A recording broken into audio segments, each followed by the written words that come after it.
आपको चाइल्ड के लिए इन्वेस्टमेंट प्लानिंग करना है यानी म्यूचुअल फंड प्लानिंग करना है। ये जितना आसान दिखता है उतना आसान है नहीं, बिकॉज मार्केट सिचुएशन इतना क्रिटिकल है, मार्केट इतना ज्यादा वोलाटाइल, इतना ज्यादा फ्लक्चुएशन है। इस सिचुएशन में कौन सा म्यूचुअल फंड स्कीम को आपको चूज करना चाहिए, क्या आपका इन्वेस्टमेंट स्ट्रेटेजी रहेगा, इसमें काफी ज्यादा कंफ्यूजन, काफी ज्यादा क्वेश्चन रहता है। यानी आप अगर शॉर्ट टर्म स्ट्रेटेजी वाइज निवेश करना चाहते हो, यानी एक पर्टिकुलर गोल के लिए आपको अगर निवेश करना है, चाहे वो चाइल्ड एजुकेशन हो या फिर चाइल्ड मैरिज हो, अब इस गोल को आप SIP थ्रू अचीव करना चाहते हो, चाहे वो 1000 रुपया महीना SIP हो, 2000 रुपया हो या फिर 5000 रुपया महीना SIP हो, आपको SIP थ्रू इस गोल को कंप्लीट करना है, तो आपका प्रोजेक्टेड रिटर्न क्या बन सकता है इन फ्यूचर, यानी एक्सपेक्टेड रिटर्न आपका क्या हो सकता है ताकि आपका गोल अचीव हो जाए, तो कंपाउंडिंग कितना देखने को मिलेगा, इसी के बारे में आज का इस वीडियो में हम लोग इन डिटेल्स डिस्कस करेंगे एंड एनालिसिस करेंगे। अब देखिए, जिस SBI म्यूचुअल फंड स्कीम के बारे में आज हम लोग इस वीडियो में बात करें वो है SBI magnum mid cap fund. ये किसी भी तरह का स्कीम रिकमेंडेशन नहीं है, ये मेरा खुद का ऑब्जर्वेशन है। आप अगर किसी भी म्यूचुअल फंड स्कीम को चूज करते हो तो खुद से एनालिसिस कीजिए या फिर अपना म्यूचुअल फंड डिस्ट्रीब्यूटर यानी म्यूचुअल फंड एडवाइजर को कांटेक्ट करके देन ओनली किसी भी म्यूचुअल फंड स्कीम को आप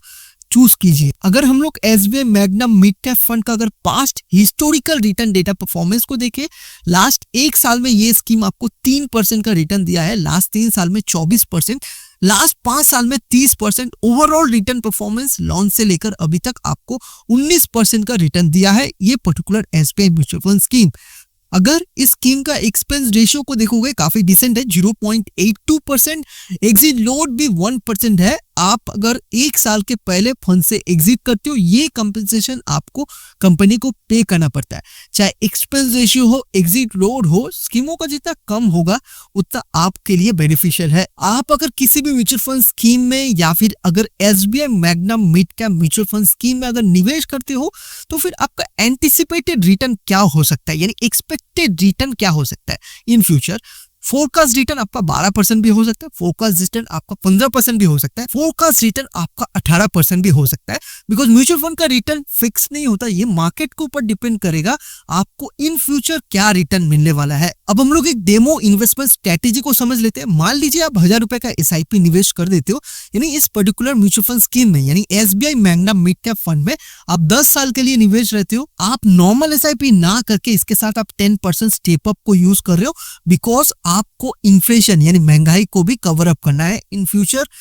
टोटल निवेश अमाउंट इधर कितना हो जा रहा है, 1.91 लाख, यानी 1,90,000 के आसपास टोटल इन्वेस्टमेंट अमाउंट हो जा रहा है। आप अगर नॉर्मल SIP को करते हो थोड़ा सा कम इन्वेस्टमेंट हो जाएगा, बट क्योंकि हम लोग स्टेप अप को यूज कर रहे हैं, बिकॉज हम लोग को इन्फ्लेशन यानी महंगाई को भी कवर अप करना है।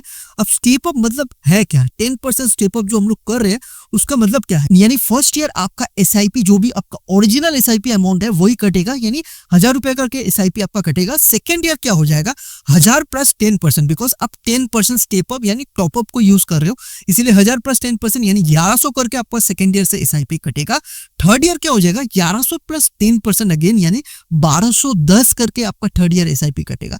ऐसा करके आपको ग्रेजुअली बेसिस में 10% करके आपको अपना SIP अमाउंट को इंक्रीज करना है। इसको अगर कंटिन्यूअस बेसिस में करते रहते हो, 10 साल तक कंटिन्यू रखते हो, तो फिर आपका रिटर्न में क्या फर्क आएगा, कितना आपका रिटर्न बन सकता है, यानी एक्सपेक्टेड रिटर्न आपका क्या हो सकता है, इसके बारे में हम लोग डिस्कस करेंगे। पर उससे पहले एक जरूरी चीज को डिस्कस करना काफी ज्यादा इंपॉर्टेंट है। एक सवाल ये जरूर रहता है, क्या म्यूचुअल फंड स्कीम रिस्की होता है? तो डेफिनेटली यस, बिकॉज ये मार्केट रिलेटेड है, तो definitely mutual fund scheme risky होता है। आप अगर म्यूचुअल फंड स्कीम में निवेश करोगे आपको रिस्क देखने को मिल जाएगा, बट इस रिस्क को काफी हद तक आप रिड्यूस कर सकते हो। कैसे? आप डाइवर्सिफाइड कर सकते हो अपना इन्वेस्टमेंट को, यानी डिवाइड कर सकते हो, यानी रिस्क टेकिंग एबिलिटी के हिसाब से आप अपना फंड को डिफरेंट सेक्टर्स में डिवाइड कर सकते हो, जैसे स्मॉल कैप में, मिड कैप में या फिर फ्लेक्सी कैप में आप डिवाइड कर सकते हो अपना फंड को। इससे क्या होगा, आपका इन्वेस्टमेंट रिस्क काफी कम हो जाएगा ड्यू टू डाइवर्सिफिकेशन। अब हम लोग इन्वेस्टमेंट स्ट्रेटेजी को कंटिन्यू रखते हैं, यानी मान लीजिए इस particular SBI mutual fund scheme से आपको एक्सपेक्टेड रेट ऑफ रिटर्न यानी प्रोजेक्टेड रेट ऑफ रिटर्न अगर 18% मिलता है, तो फिर आपका एंटिसिपेटेड रिटर्न क्या हो सकता है। अगर 10 साल के लिए निवेश रहते हो इस पर्टिकुलर स्कीम में, यानी स्टेप अप के साथ यानी टॉप अप के साथ, टोटल निवेश अमाउंट जैसे कि हम लोगों ने देखा था 10 साल में आपका 1,91,000 हो रहा है।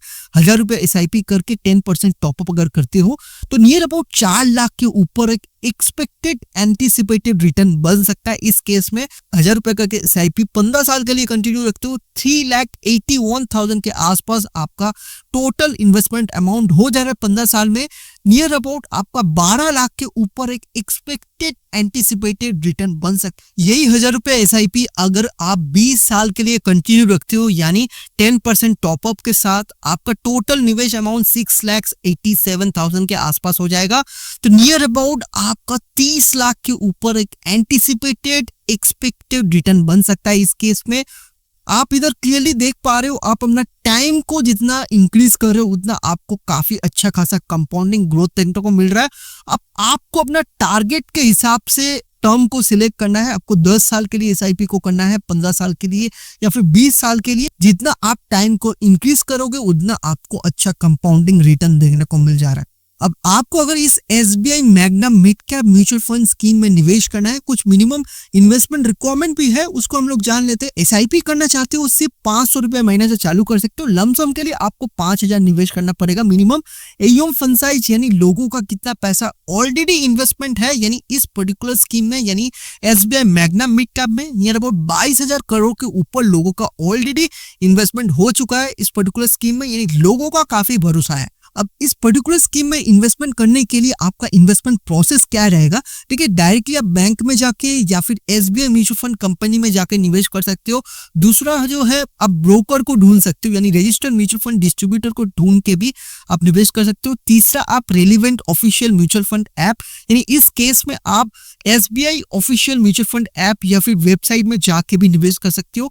चौथा थर्ड पार्टी ऐप यानी ग्रो, इटी मनी ऐप, फोन पे, काफी सारा थर्ड पार्टी ऐप्स आपको मार्केट में मिल जाएगा। उस प्लेटफॉर्म को भी यूज करके आप डायरेक्टली इस पर्टिकुलर स्कीम में यानी SBI magnum mid cap mutual fund scheme में निवेश कर सकते हो। आपको अगर इस स्कीम के अलावा और भी अच्छा पॉपुलर ट्रेंडिंग स्कीम के बारे में जानना है तो इस वीडियो को चेकआउट कर सकते हो। एंड वीडियो अगर थोड़ा सा भी अच्छा लगा हो, इंफॉर्मेटिव लगा हो तो वीडियो को लाइक एंड शेयर जरूर कीजिए। Thank you.